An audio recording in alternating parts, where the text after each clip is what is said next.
I had a high school vocational agricultural teacher of mine who had always encouraged me to pursue a degree in agriculture. And some of the best advice I could have ever received. We need minorities in agriculture. We need that different mindset, a different way of thinking. The impact that MANRRS can have on an entire college, not just our students that might be underrepresented or students of color, but on allyship, on students who really want MANRRS to thrive.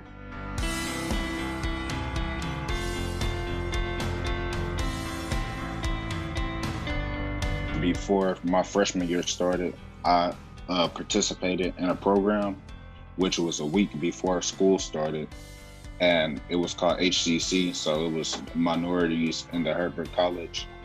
So basically what that did was expose us to the area of Knoxville. Some of the faculty members were also a part of MANRRS, and it gave me early exposure to what MANRRS was and what MANRRS did for people. My last year at UT, we went to the MANRRS conference in Houston.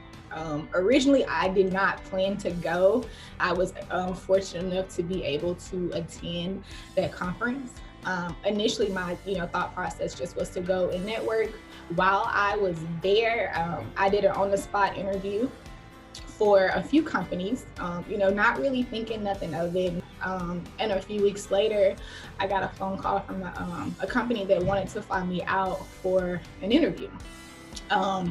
And that was the company that I started working with when I left the university. We know that MANRRS is an organization that is committed to empowerment. And then the second thing in MANRRS is really focused on is personal and professional development. And they do that through connecting with academia, with connecting with industry and government organizations, giving students that opportunity to be the center of attention in a world that could sometimes find them marginalized. Sometimes I'm surprised about where I am in life. I'm 26 and I'm a regional coach traveling over 6 different plants. A lot of points in my career, I was the only Black female in the room. And when that happens, that comes with its own territory. While at the University of Tennessee, there was not a MANRRS organization at that time. I would say from the minority students, there were very, very few. Pretty much count the few that were there on hand. But then after working with the Farm Credit System, I was then introduced to MANRRS through my corporate affiliation. One of the first national conferences we went to was in Raleigh, North Carolina. There were 1,300 students of color, faculty, staff, industry leaders, all there to celebrate the accomplishments, the scholarly accomplishments, the industry growth that was coming from this diverse professional student organization. Overall, MANRRS just taught me how to become more professional in professional environments, as far as dress code, as far as speaking, table etiquette, stuff like that.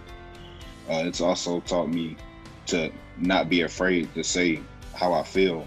Representation matters, and I think that the most powerful thing a student can do is to have opportunities at a university as large as ours to be able to sit there and look around the room and see that there are other people that not just look like them. We know that that's a very small part of what it means to be human, but people that are striving in the same industry, in the same disciplines that they are thriving in, and have some common, maybe cultural experiences that allow them to really grow together and allow their own self-esteem and their own confidence to grow. MANRRS is not just agriculture, it's natural resources, related sciences.